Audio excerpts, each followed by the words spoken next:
such an honor to reconnect with a good friend and guy who has been really a prolific artist and creator for really the last 6 decades or so. And as we move into a new year, it's people like my guest who still have a lot of responsibility orally, technically, on the bandstand to pass along information to younger cats about the musical conversation, authentic musical conversation, and then being able to transcend out of this earth realm into the intergalactic. Chester Thompson, welcome back to the Jake Feinberg Show. Thank you. Thank you, Jake. Always a pleasure to speak with you, man. Absolutely, brother. It's good to hear your voice. I was doing a little bit of research last night, and I wanted you to, I've been studying a lot of the Roxy video of you and with Zappa, but you more specifically you and Paul playing double drums because apparently that was the sort of the impetus for Phil Collins to initially reach out to you. He had heard some things on there that in your mind were not exactly overly complex, but they were things that he was looking for. And when I look at it, it really, again, from a non-musician's point of view, you and Paul were at times. Actually, it's Ralph. I'm sorry, Paul. Paul was No, Lawrence. I know. I know. Yeah, Yeah. Paul Humphreys and Ralph Humphrey. A lot of people sort of. Thank you. No, I do that all the time. Ralph, because they were and both rest in really peace, key man. My players dear during friend. that era. Love that guy. Ralph Humphrey. It seems like you and Ralph at times are playing the same groove, and then maybe you're trading other grooves. But I'm just wondering what specifically Phil heard within that dynamic that got him excited about bringing CT into Genesis. Well, there's a couple of things. I guess one, a lot of musicians heard that album because it obviously Frank's music just he was always kind of ahead of the curve, I guess. And there's one particular song called "More Trouble Every Day," which is not in the movie, I don't think. But there was a third side. It was a double album when it came out, and the last side was from a live concert at a university upstate New York. And Frank had mentioned he wanted a feel, for double drums, something different. And Ralph Humphrey came up with this amazing feel where we're playing opposite things, but at the same time. So there's always toms and bass drums happening together. Basically, whoever starts it on toms, you also it's like toms and bass drum. The other person's playing the reverse; they're playing bass drum and then toms. So there's this really thunderous feel, which is not totally possible for one person to play. Wow. And Phil, being Phil, heard that it was definitely not the norm. And first day of rehearsal with Genesis, we're just jamming, just going at it, him and I. And he finally stops and goes, "How do you play the fill?" And I knew exactly what he was talking about. Wow. I mean, like, because this is so fascinating because I love watching your interviews about Genesis because, they're completely authentic and truth. But then I watch Phil and he's talking, especially about early on. I mean, you talk about taking it on just the canon of work that, I mean, the amount of songs that you had to ingest and figure out, and you're writing it all down in the notepad and stuff. And then Phil's talking about, especially early on, essentially just getting a couple of chairs in a hotel room and working grooves together. And you would record them and say, okay, that part worked, and let's try to remember that one and incorporate. I mean, can you talk outside of just learning the Genesis canon, the catalog? Because this was not Zappa by any means. I mean, this was not Genesis was a different beast, and I just wonder about, especially for younger cats, how much um, you and Phil worked things out organically in, I don't want to say a game situation, but just where you were playing on tabletops and playing on chairs to, and then capturing certain things that would work within the tunes. Well, okay, so that part is only talking about the duets that we did. Okay.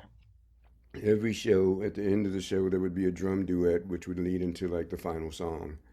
And in every tour, we wanted it to be different. We didn't want to just keep repeating the same old thing, but we wanted to be, I guess, organic is the word. So we would just jam. I mean, like I say, even the first day of rehearsal, while the others were still setting up all their equipment and doing all their technical stuff, the drums were set up, and him and I, like I say, we just immediately, without even a word, just started jamming together. And that was something we always did. And realizing that it needed to be structured for the show, you know, we would sit there, and over the years, it really developed. I mean, like I say, the later years, um, a couple of those duets that we did actually ended up being released as singles in Wow. South America and in parts of Europe.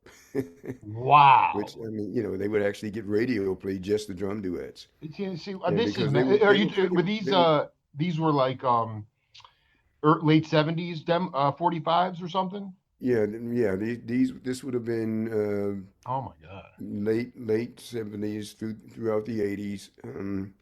I think we did one in 87 at Wembley Stadium. That one got a lot of play. There were a couple of them, like I said, there were at least two, possibly three, that ended up being released as singles. And obviously South America, they're more tuned into the rhythms and stuff, so it actually worked that they were successful singles. And in certain countries in Europe, I don't have a list of which countries they had, but yeah, those well, they were pretty melodic. I mean, over the years, they got more and more complex, and they were orchestrated, but with lots of improv in between. I was watching some of them last night, and again, Genesis is not like, I mean, I'm so much more of a Jack McDuff, Jimmy McGriff, O'Donnell Levy, Chester. That's my bag. Um, which is just the greatest R&B, all the, and I kind of wanted you to talk. I mean, sometimes when, and just from my point of view, because I know that when the offer came along, you were excited about the opportunity. It was a challenge. Rhythmically, obviously, there's all this new material.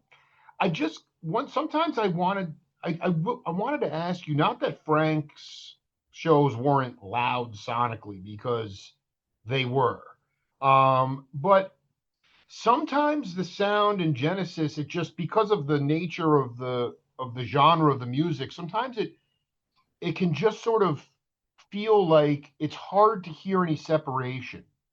And I Mm. wanted you to talk about, especially early on, because you made a really interesting point in another interview about when you joined, it was before drum machines, and it was actually a big blessing, especially because it was a rock outfit.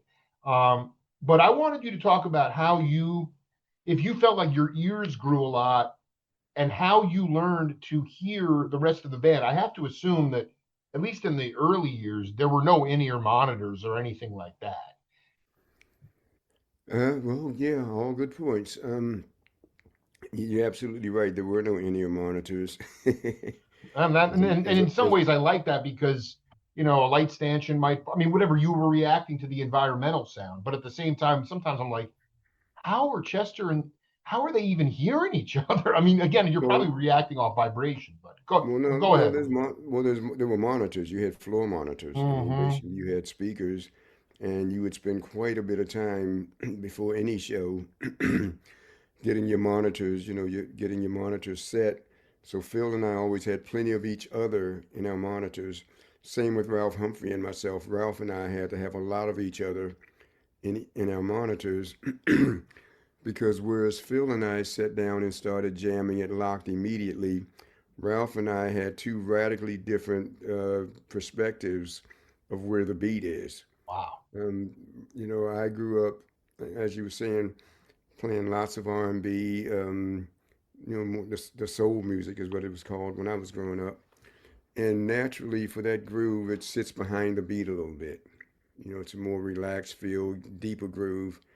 Whereas the rock and some of the big band jazz, well, the difference in say Count Basie and maybe Woody Herman, like the early bands, or the really early big band stuff, you'd hear this metronomically correct big band stuff coming from a lot of the bands. But when it came down to Duke Ellington and Count Basie, the groove was just this deep, laid back thing that just made you swing like Oh crazy. man, And so exactly. that same difference carried out. Well, it's cultural. It's Totally, just totally. it's definitely cultural. The stuff I grew up with probably was more centered in Africa, and the other stuff is more centered, European. And over the years, I mean, we've reached this wonderful place now where everybody plays great everything. Okay, and It's true. it's no longer only this culture that can play that well, which is great. But in those days, so Ralph, because he played a lot of rock, and especially with Frank, he played all of that music was very much on top of the beat, literally ahead of the beat. If you were to lay it out on a graph and look at where things fall. And whereas I had to really learn how to play more on top of the beat because my natural groove set behind more, and then Ralph had to learn how to lay it back a little more. So we met in the middle, which I think worked out very well. And like I say, like I had mentioned before, the reason I got the call from Frank, my friend who was his tour manager was present when Frank mentioned that he felt like the band was getting too perfect, too sterile, and he wanted to bring in, as he put it, a drummer with more of a street feel. Well, Frank was also a huge R&B fan, and he was from Baltimore, as a matter of fact. And Is he really? yeah, Frank was Oh from my Baltimore. God, that's insane. Wow. Yeah, we had a little Baltimore connection in there. Yes, he wanted this. Yeah, I mean, you and George were also like, I mean, George talked about going to see Duke Ellington when he was 5 years old, and he was like, "That's what I want to do." So I feel like Frank was trying to get the sterility out of the band by bringing you guys. Obviously, George was already in the band, but Right. you know, But George's musicianship is that uh, he can play absolutely. He could everything. play whatever it was accurately in whatever the genre was. He would, I mean, I guess we thought of some things we thought of in the same way. Uh, had I not been so introverted, I would have gone into acting. I mean, I used to stand outside the drama room door, the drama class door in high school, wanting badly to walk in and audition and try my hand at acting, but I was way too Wow, shy. wow. So when it came to music, I didn't want to be. I've never been a purist. I always wanted to learn how to play any and everything because I just love to play. But when I was going to play something from a different culture, I wanted it to sound authentic. I wanted to lose myself in the role as opposed to, oh yeah, that's him. He always sounds like that. And George also had that. He could play authentic classical or deep jazz or obviously serious funk, whichever. And Frank's music called for all of that. And like I say, there were some things I had to learn how to play, more metronomically. But what I was there for was just to bring a little funk. Going back to I'm curious about because it's remarkable. I mean, you guys are all, I mean, in the Genesis realm. Can you just talk about how much you relied on? Because you know what, I hear a lot of drummers today, and it's not all of that by any means, and a lot of in the live setting, everyone is the drummers specifically. They're very concerned about hearing themselves, and so they have in-ear monitors in there, and then ultimately, once you're focused on your sound, you're behind the beat. Purdy told me that, and so it's like I just wonder about the idea of early on, especially with Genesis, you're holding on for dear life. I mean, you probably were doing better than you thought, but it was new. And I just wanted you to talk about how you learned to hear separation because unlike the subdivision of soul jazz and R&B and funk and jazz. I mean, this sometimes just becomes, it does sound a little bit, just to my ear, just it's very rockish, you know. And I just wonder Hmm. how you, and again, that doesn't mean it's complex, but I just wonder if you could talk about how you really, how your ears grew at that time in order Okay. to clearly hear it. Well, one of the things you should learn, hopefully early on, is you don't pay attention to yourself. Explain why. Okay, well, if we're having a conversation and say the conversation starts getting pretty deep, maybe even challenging, um, are we going to have a more authentic conversation if we listen to the complete thing that the other person is saying, or are we listening from forming our response even before we've heard it? Wow. You know what I mean? Yes, that's so interesting. Yes. You know, and you learn it real well if you got a wife. Okay, so No, I that was 13 years for me, but no, I'm with you right, 100%. right. So from 100%. so basically, what I've had to learn, what I've learned over the years, if I go to hear your band, or if I go to hear a band, which I started hearing live shows very early on, and something's not locking, something's not working. These are the pros. Why? How is that possible that this is not working? Well, I've realized in later years it's very simple. Uh, Somebody's thinking about something as opposed to listening. I cannot think and play at the same time. Listening is a 100% active verb. To listen is to be, you have to be all in to really listen, and you can't think about yourself. So I've learned when I listen to a band that I'm playing in, I'm trying to listen to the sound of the band and I hear whether the drums work or not. But if I'm focusing on me, then I've obviously missed something.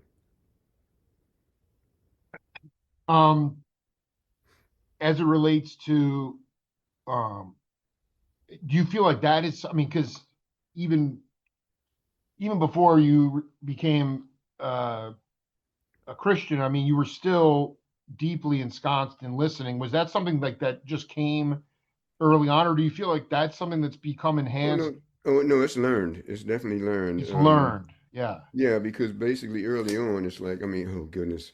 Fortunately, like I say, I started playing clubs at 13. So a lot of the things that probably would have taken a lot longer, I had to figure out pretty quickly. Like, for example, I'd practice something all week. I'd be practicing this lick, and I get on the gig, and it's like I go for it. Maybe the first time it wasn't great, so then I do it again, and then maybe later in the night I do it again. And then the guys start looking at you like, "What are you doing? This ain't practice, you know?" It's so beautiful. First of all, 13 years old. That's unheard of today. You're playing three, four sets a night, 6 nights a week. So you could really get your listening chops together. Oh You yeah, had well to. yeah. I mean, you had to. Yeah. And then the other thing though, it's like, I mean, it's like anything else. Like the thing about conversation. I mean, sometimes we have a conversation and we come away feeling like, man, that guy really likes to hear himself talk, you know? Right, And right, right. right, and it's the same thing musically. You know, it's like, I've worked with a couple of people, and they were good gigs, steady work. And in a couple of cases, I just stopped answering their calls because they're in charge, it's their band, but they don't listen, and that drives me up the wall. So, I remember Rick Marotta telling me too, like some really great guitar player was like calling him for a gig and it was, paid gig, whatever. And Rick's like, okay, but listen, if we're gonna do this, we don't need 15-minute solos. Let's just have succinct, compact songs. Say what you need to say in 30 seconds. Let's do it. Guys like, sounds great, man. It's gonna be great. They practically do a little rehearsal. It's all good. The minute they hit the bandstand, the guy's going out, just repeating lines, repeating themes. And he's like, this is a drag. So I mean, it's that, I don't want to say megalomania, but it's like there's that is what it is. yeah, yeah, it is. I mean, it's just they don't get it. I don't have that in me. I don't have. I'm not. I mean, I love myself, but I'm not that selfish, Right. and it's just Well, no, like yeah, I mean, I never thought of I never thought of this before, but narcissism also shows up in music, you know. huge. So yeah, that's definitely one of those things. Again, it took me years to learn that. I mean, it's not like, hey, I showed up and then a couple of years later I'm there. No, that's not the way it works at all. It took some years. I mean, so my first night with Jack McDuff. I mean, so basically O'Donnell Levy and we were playing with a pop group in Boston. We were there for several weeks, and whoever happened to be headlining at the Jazz Workshop in Boston, uh, they seemed to be required to host a jam session on Sunday afternoons. Interesting.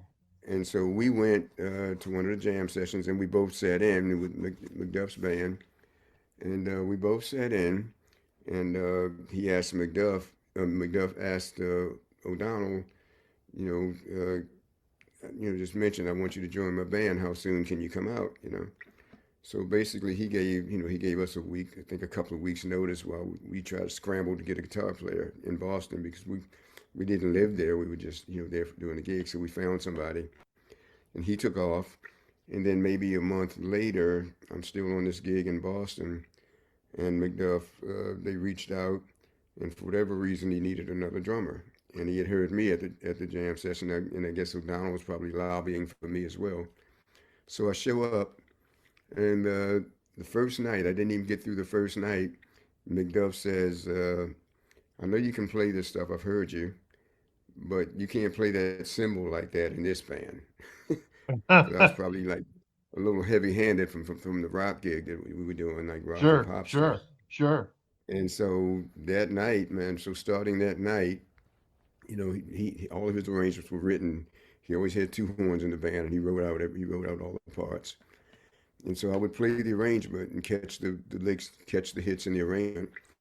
But I basically focused on that ride cymbal, and I had to learn how to drive the band with nothing but a ride cymbal and hi hat uh, until he was satisfied with the way I was playing, which served me really well. That was like going to grad school all of a sudden. And that man, that was my first real entry into the big leagues. And again, that was part of the whole listening thing. Like you can't just play your licks. You got to sit there and pay attention to what's going on. And another humbling thing while I was with McDuff, we did an album. Unfortunately, it never came out. Oh, I I was was like together with him and freaking out Stanley right now. Are you Turrentine. kidding me? It was him and Stanley Turrentine. They were great friends. Wow. And there was a trumpet player in the band. There was always trumpet and tenor, and they're playing the licks and the heads and stuff, and Stanley's doing his thing. Unfortunately, the trumpet player was out of tune on most of it, so they couldn't release the album. This is before digital. They couldn't go in there and like auto tune anything.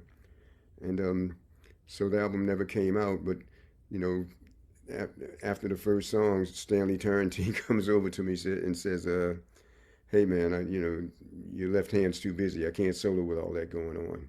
You know. I love this, dude. I freaking And love it's wow. like, man, so those were really major lessons. And listen, stop, don't focus on what you're doing. Focus. The idea is we accompany. And so if I'm getting in the way, I'm not accompanying well.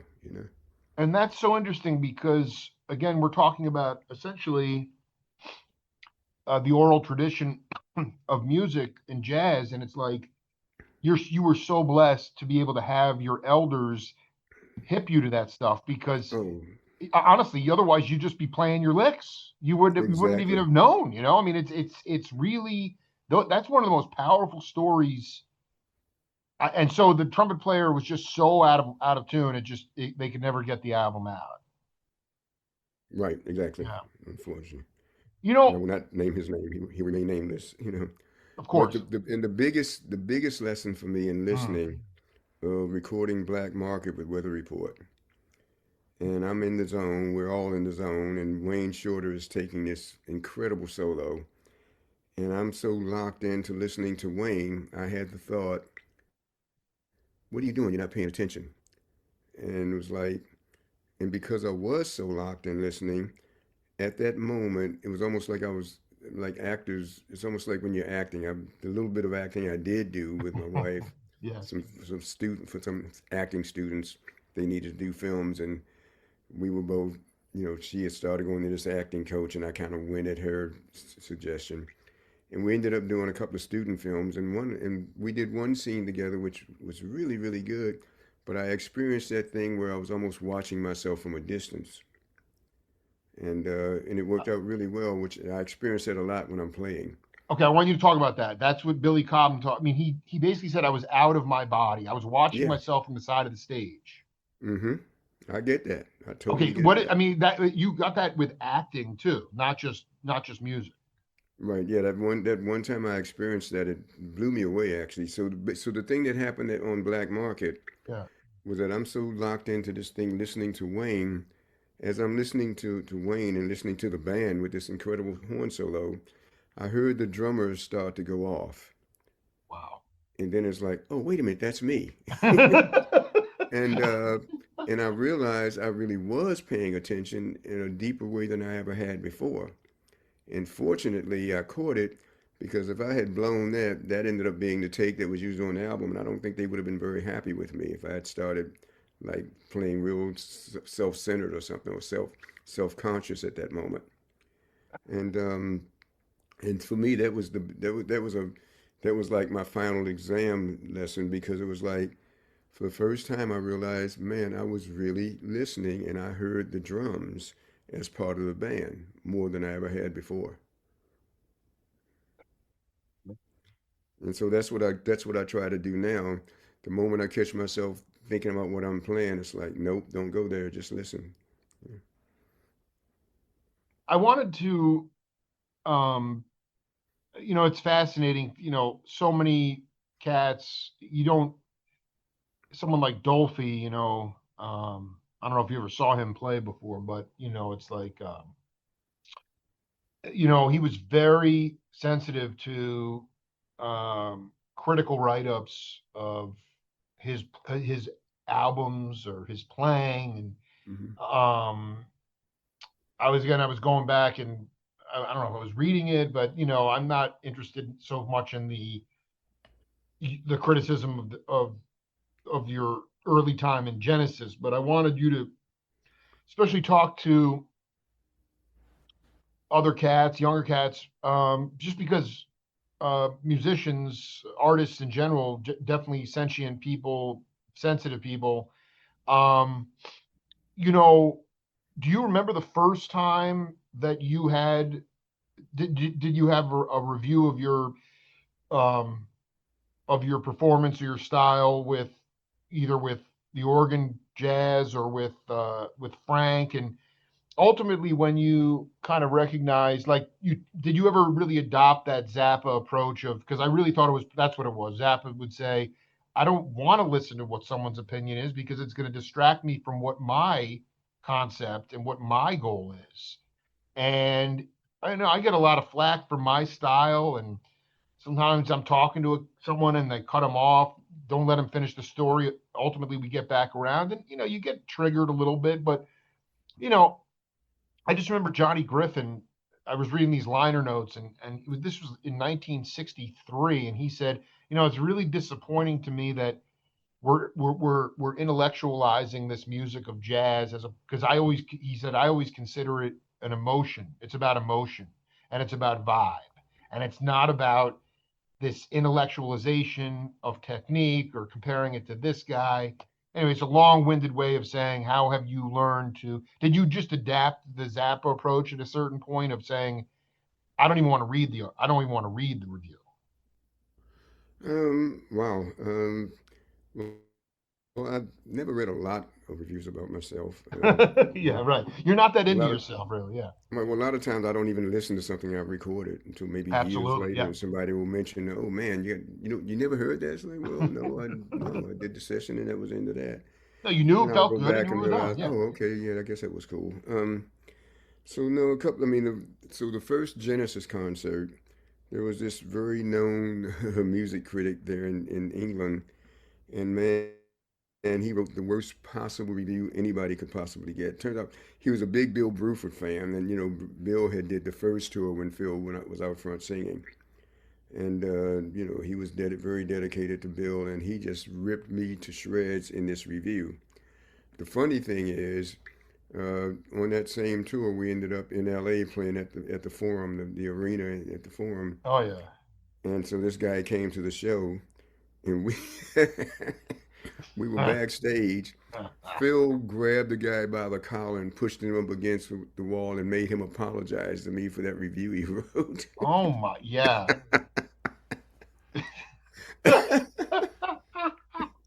I mean, he collared the guy, but I couldn't believe it. The guy's like, why did I come to this gig, man? Right. Well, and he did apologize, and by then things were really locked in. I Oh, mean, let me I've ask you a heard. question though. Okay, he apologized because, I mean, he obviously it didn't really. He was just being overly critical for no reason. He actually wrote something, even though he was well known. He didn't really mean it, obviously. Otherwise, why would you apologize? I don't get it. I mean, I don't really Well, I don't. mean, like, okay, so the very first gig with those guys, we played 3 nights in the same venue.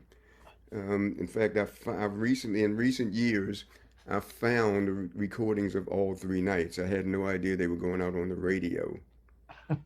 And the first night was pretty horrible. It really was, for my standards. The third night, it was really locked in. It was like, okay, I'll keep a copy of that one. I won't keep the others. But because it was, again, in those days it was all prog rock. There were no hits. There were no hit singles in those days, Interesting. and it was all odd time signatures and long pieces and all, like really intense prog rock stuff. And so so by that point, it really was worlds apart from what it had been that first night. And I guess the guy by then, I guess I was forgiven for not sounding like his hero, I guess. But at the same time, part of what Frank would say about critics, it's typical Frank fashion, he would say, I don't think anybody that didn't pay to come to the concert has the right to an opinion. I love that line. I freaking that's what he said exactly. I freaking love that line. And so by then, having been in that banner, and I never saw that many reviews prior to that anyway. I just wasn't in those worlds. I was doing local gigs, mostly cover tunes. I mean, I played some experimental stuff too. And like I say, by then I'd played with McDuff. But, playing jazz on the Chitlin circuit in those days, you're not likely to see a lot of reviews. And so I never really saw that many reviews.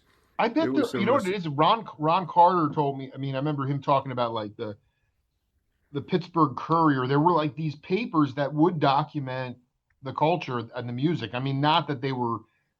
I just would that'd be fascinating to know if there was ever even a write up of McDuff's new with new quartet with or quintet with Ewan O'Donnell. I don't know. I honestly don't know. I have to ask you Yeah, this so, because this is really and because this was the first thing I heard last night in this interview you did, and I want you to go a little bit deeper on it because it was profound. Like you said, it was this. There were no hits. Nobody was trying to make a hit in rock. I mean, right. I don't know how to say that exactly, but it was prog rock. Mm-hmm. Um, and then you talked about the drum machines that came in, and all of a sudden the homogenization came in, and it was play the last hit, play that beat, et cetera, et cetera. Because what you said that got me going was you said you could tell the difference between an Italian group and a German group and an English group. The beat you could before this drum machine stuff. Even in these countries, you could tell what. And I'm like, okay, I need Chester, even if it's just a couple of words. I mean, Andre Ceccarelli. I don't know if you ever crossed paths with him. Oh, I love Andre. All Yeah, right, we met like, early on. Big fan of his playing. okay, you know what I'm saying? Like, so he's an Italian cat. I mean, I just would love it. Let's just take Italy, German. Well, he's Italian, but he's from Paris. Really? Yeah, he was always based in Paris. Yeah. Okay, so he was Italian blood, but based in Paris. That's right. Okay. Right. Yes. So, but in when you how would Chester know, or you when you guys were listening to communal listening records? Can you talk about what made the Italian sound different as opposed to the German sound? And then what I was surprised about, although not shocked, I was shocked but not surprised that you had never played that English beat, but I'm like he must have heard Mitch Mitchell play. So I'm just wondering if you could talk about differentiation between the different countries and how they could stand out on record. Well, okay. First of all, when you mentioned Andre, I think jazz was probably not as obvious as some of the other stuff because people really studied the jazz, which came out of America originally, obviously. Mm-hmm. And so as they, yeah, I mean, still you could tell, some of the German bands with that real, their swing was very metronomic. Same with some of the English, not quite as tight and strict as the Germans, but and by now everybody swings like crazy. Okay, but with the pop and and the rock, which are more, I think the appeal of a lot of the rock and all of that is that it's kind of everyman music. You don't have to be this super schooled, I mean, because most jazz players, I mean, let's face it, that is not easy music to master, It especially is the art of not. No, soloing. it's not. And so, but rock is always you got your three basic chords. Obviously, no longer is that just the case, but it was every kind of everyman music, and so the kids could play it, the weekend warriors could play it, and so Right. basically, and it becomes, and who you are comes through in your music. Okay. Sometimes you can tell about a person even if you've not met them. You tend to form opinions based on how they play, and in some cases, when you get to meet that person, you might realize, wow, he really is that way. Um, I dig. but in those days, okay, to be a drummer, time is a really major thing. Even my days of playing the soul music of the day and all of that, my practices were very strict, using a metronome, learning to play the rudiments properly. So it's kind of like there's this difference in the two worlds almost. Um, Elvin Jones, hearing Elvin led me to a whole new way of practicing because as opposed to just playing in time with the metronome, I would, after hearing him, I would set the metronome, try to play exactly, and then see how far I could move away from it while still feel where the beat is. Totally. Just wanting to try to get close to that sense of time he seemed to have, which you almost couldn't measure, but you always felt. And so diving in to that level about time and meter and stuff, you just hear things. Um, you know, you can probably pick off writers or interviewers' styles.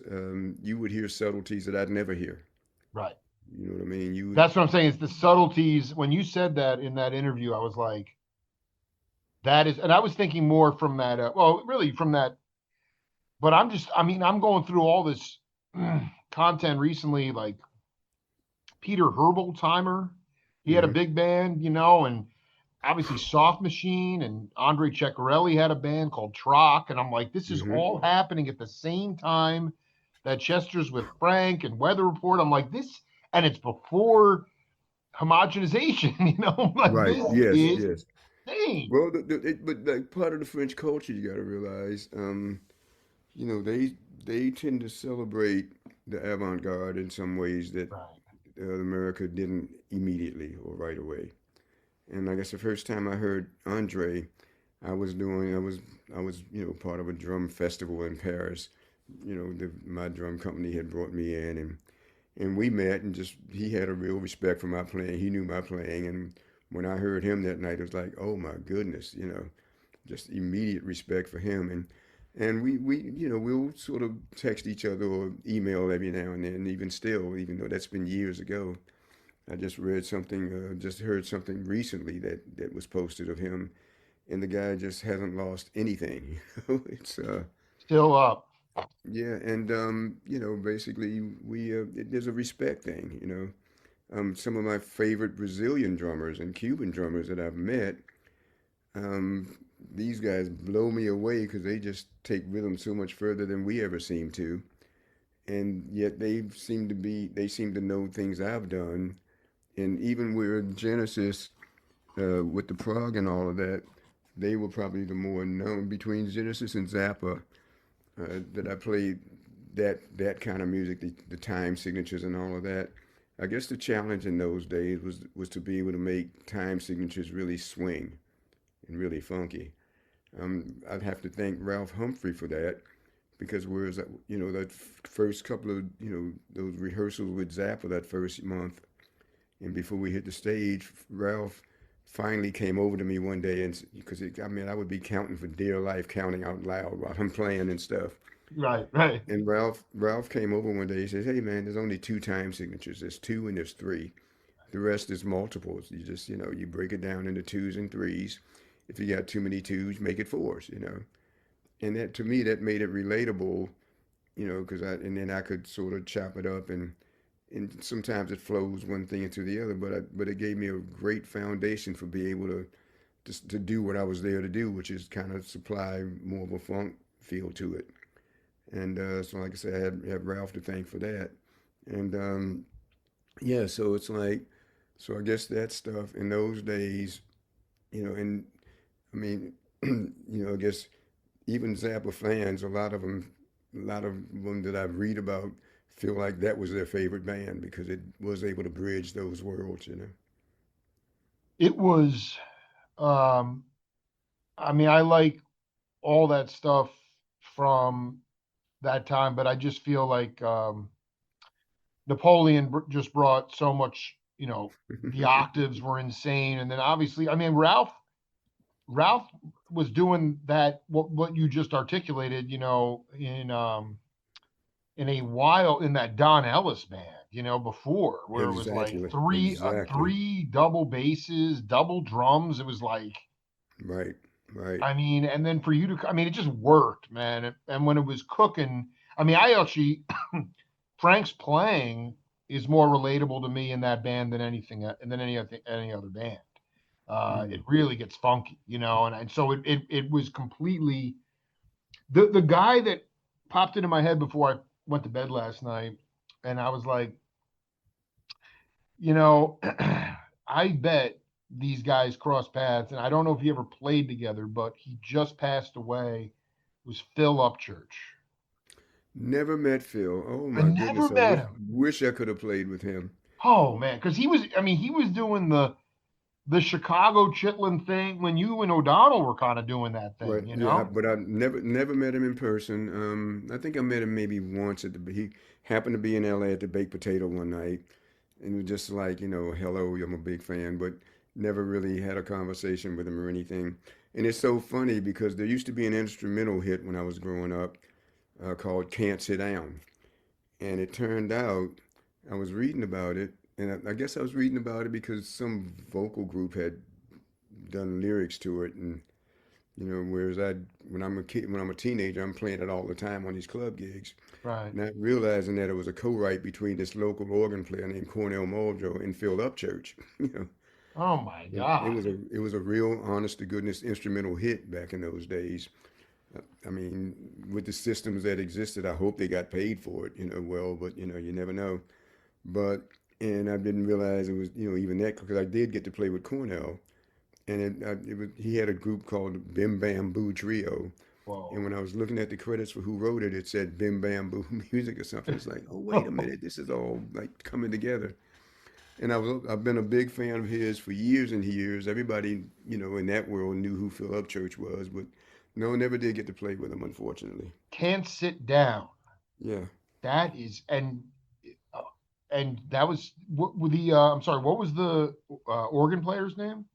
Cornell Muldrow, Muldrow, And he co-wrote it with Phil. with Phil Upchurch. Yeah. Oh my God. Because I mean, I was listening back to my interviews with Phil that I did 12 years ago. And I mean, I was like almost crying. He was talking about he didn't really regularly play with Curtis Mayfield a lot, but one night Curtis called him and was like, "Hey, I got a one night gig in L.A. Can you? I'd like to hire you for the night." And so they went out there, and it was then that he met Donny Hathaway, Oh man. and then heard him play, and was like, "Oh my gosh!" And so Phil's like, "Hey man," and Donnie was maybe living in D.C. or St. Louis. He wasn't sure, but he's like, Well, he went to school in D.C. Howard University. right. So he was probably in D.C. So he was like, "You need to come to Chicago, Donnie." And Donnie's like, literally, Donnie said, "You think I could get some work there?" And Phil was like, "Yeah." He's like, "Actually, you know what? I'm just gonna put a band together so we can play together." And then it turned out like he went to the first.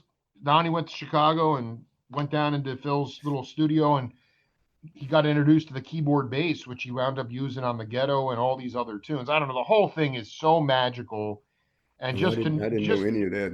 That's wonderful. I'll send you that interview because it's really pretty groundbreaking. I mean, Maurice Jennings Oh was man, yeah, I work. know Mars. Yeah, he was working in a post office, and the idea of how they went through making the songs at Chess is profound. Oh, I mean, it's so wow. simple and it's so profound. The the other cat, and I know that you did an album with him and these guys, two really good. They're not friends, but Felix Cavallari, and then the guy I wanted to ask you about was Steve Cropper. You worked with Oh Crop, yeah. didn't you? Oh man, yeah. Yeah, rest in peace. And I mean that guy was, the Stax thing. I'm not sure if we talked. I don't think you did. You ever record there or no? Where's that? In Memphis at Stax. No, never did. You Never know, did. and that Booker T and the MGs. I mean, I have to believe that was stuff you guys were playing in Baltimore. Some of those Oh, of course. Of Green course. Onions. I mean, they're Oh so yeah. and had you crossed paths with Cropper before you worked on that album with him and Felix? Oh yeah. Oh yeah. Well, there's another name that nobody knows. Oh, Another friend who just passed away a couple of years ago. His name was Sam Anderson, and his nickname was Shake Anderson. He was out of Louisville, bass player, wonderful, wonderful bass player. But in later years, he switched, was doing more guitar and singing.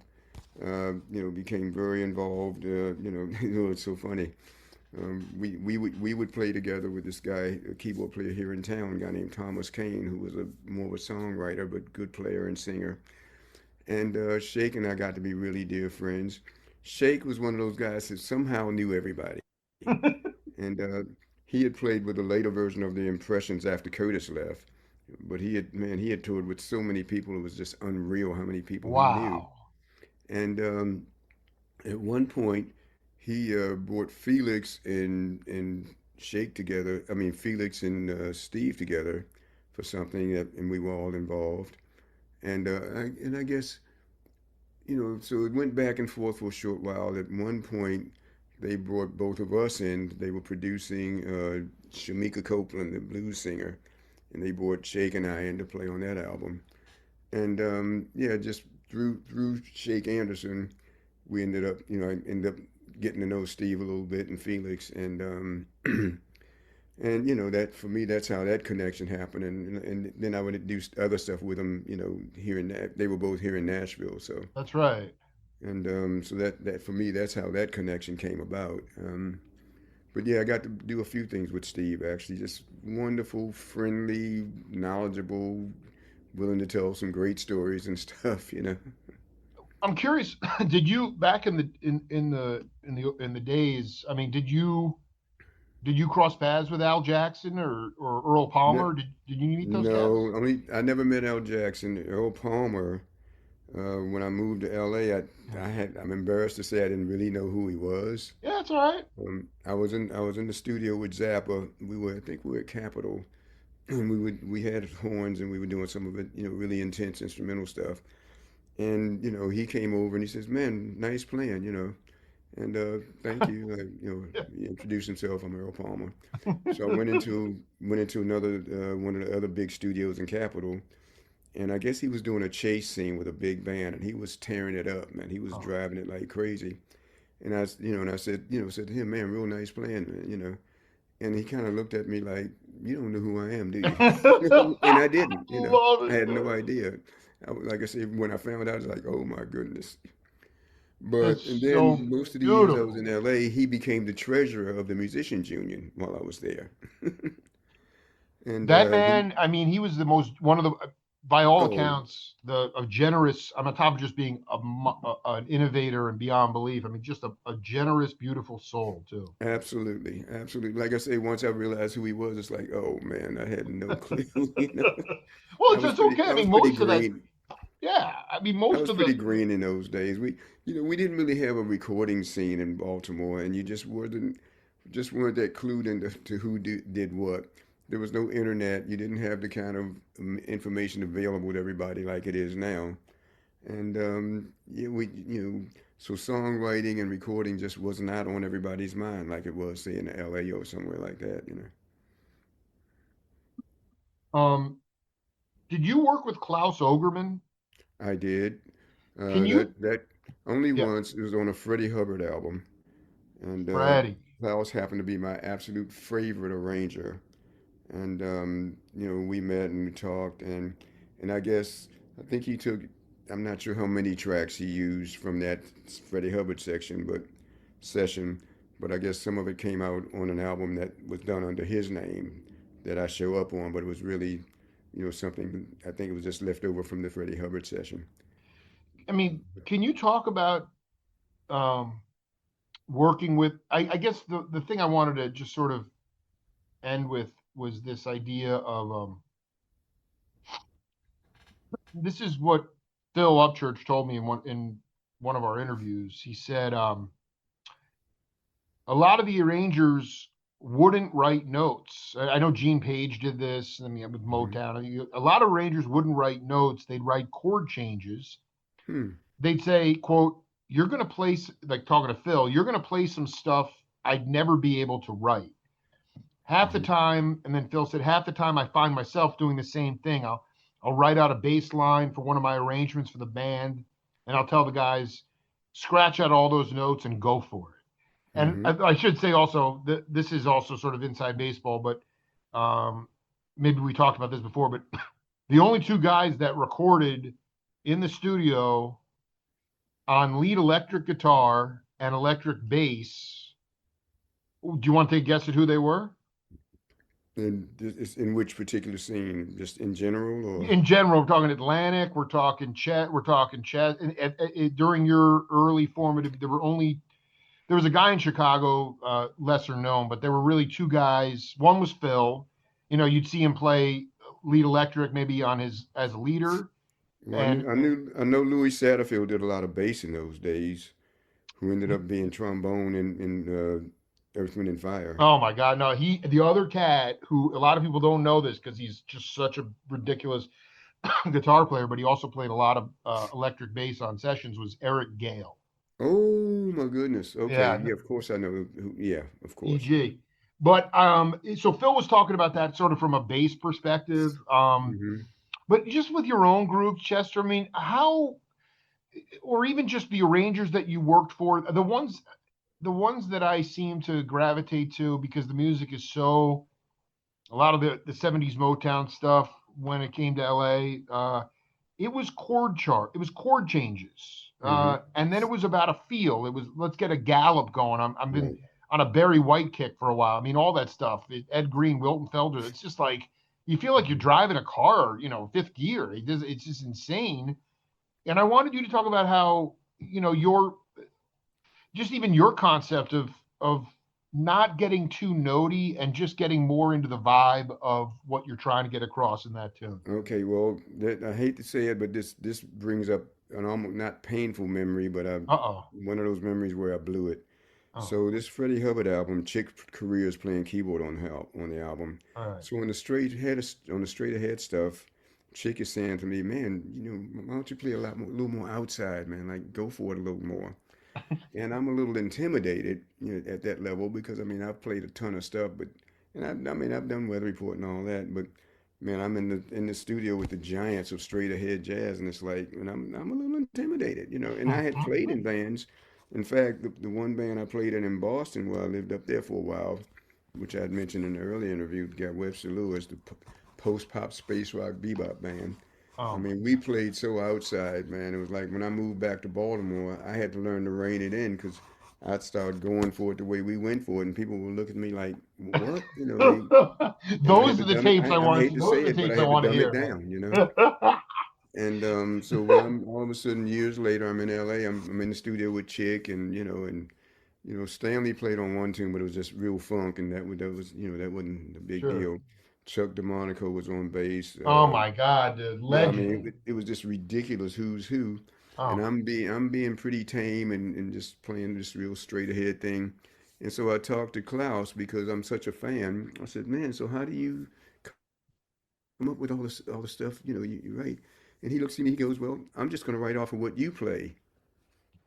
And exactly. by then we'd already done the track, and I'm thinking, "You knucklehead, you should have went for it like Chick said." That is so, it's so funny. I mean, looking back, you could have been like, I mean, again, intimidation is a funny thing, and I can't imagine being on the band or in the studio with with Freddie and those cats. But it's just funny to think that like I don't know when that album was made, maybe late '70s or something, early '80s, but it was Yeah, it was like it was mid '70s. Love Connections is the name of the album. Love Connection. You're like, I'm like, all Chester has to do is just think back 5, 6 years to that space pop bebop band, and Well, right, but like I said, at the time, I'm like, I don't know why I was so intimidated. I mean, and I don't think I didn't necessarily play badly, but I played timidly. that's right. I played way too safe. And I mean, because if you notice, like on Phil Collins' his pop hits when he started doing solo albums, he would use Tom, the guy who was doing all the Earth, Wind, and Fire arrangements. Well, basically, what you would hear on those Phil Collins records with the Phoenix horns from Earth, Wind, and Fire, half of the horn licks were basically written off of Phil's drum licks. And I've came to realize later, oh, a lot of arrangers, as far as the rhythmic hits, are taking it from the drummer. And so, Wow. in other opportunity, other chances, which I never got to do anything quite as high level as that with Klaus or anybody like that again. But that kind of helped me to stop being timid and just go for it. And it's so crazy because with Weather Report, I absolutely went for it, I can. 100%. You look so. I'm watching this stuff from '75. There's so much great video out there, and it's like, I guess part of it's just comfortability too. It's, I mean, but I mean, I would be freaking out. Like you, I don't know if Wayne's going to play one note or go for as many bars as he wants, and All it's right, so right. unpredictable. But yet you're just playing. It's like you're playing like that Elvin, where it's like, how far can you go to still feel the pulse? And then when you and Al get into it, and Alex is just, I mean, it's just funny that it's just funny. Maybe the studio, you kind of, it's just a different vibe, It's just, Right. it's just, but it's been a magical mystery tour, and Chester, man, I look forward to picking it up in the new year, and I'm trying, a little bit short on dough, but I'm gonna do my best to get out to Nashville, come see you, man. Oh man, what? No, you're in Arizona somewhere, right? Tucson, yeah. Tucson. Okay. Okay. Yeah. And but man, you always give me fill me up with a lot of spirit. And I did notice from the time the interview started, your voice got a lot stronger. So got a lot of good energy in you, man. And get some hot soup and take it easy. And we'll be in touch, man. God bless you, brother. Well, God bless you. Thank you so much, man. And yeah, we got to hang. We got to get together one of We these got to hang, days. man. Yeah, it's good times. Like you said, the thing you said is so true. And I used to kind of ignore it or think that it was foolish, but the idea of saying you never meet somebody, but you get a feel for them based on their music or whatever, and then it turns out that's exactly who they are. I love that, and that's what it is. I mean, and so I know we'll have a great time. Wow. Wow. Uh, Yeah, I mean, yeah, yeah. Well, yeah, I can't even imagine. I've listened to a lot of your interviews, and I'm amazed at the people you get to sit with, and I'm pretty humbled that you were even interested in me sitting with me. So I appreciate it. Thank you. I just want to tell you one thing before I go. I'm not sure if you called them yet, but I called you uh, to schedule the interview, and I wind up talking to the other CT for like 10 minutes. Oh. before he's like, wait a minute, you talking to the right seat? Because I was like, I was so tripped out. This was 2 weeks ago, and then he got because Chester can be like once he kind of sniffs you out, he's either he's interested or he's not. But he was like when he like I was like, oh, I'm tight with both of you. But you should call him if you haven't about the back injury. It was just so funny that I'm like looking at the call. I'm like, wait a minute, I'm talking to the other CT, man. You should get us both on together is what you should Oh do. man, that would I just love the fact you guys played together. I'm still looking for footage of that. I mean, that's still pretty profound. I don't know that there is any. I mean, yeah, I mean, I don't remember. I mean, it's so funny because it was kind of a big tour because basically it was a co-bill with Bob Dylan the whole tour. Holy And cow. yeah, so I mean, but so somehow I never saw much press. I never saw a camera crew, any of that. So I Um, don't know. all right. But Well, listen, man. Merry Christmas to your family. We'll be in touch, man. I'm looking forward to it. okay, same to you, man. Have a great holiday season. Merry Christmas to you, and I'll look forward to speaking to you again in All right. person. That's definitely CT. Be cool, man. Okay, Jay, All take right. Be care. cool. Later. Bye bye.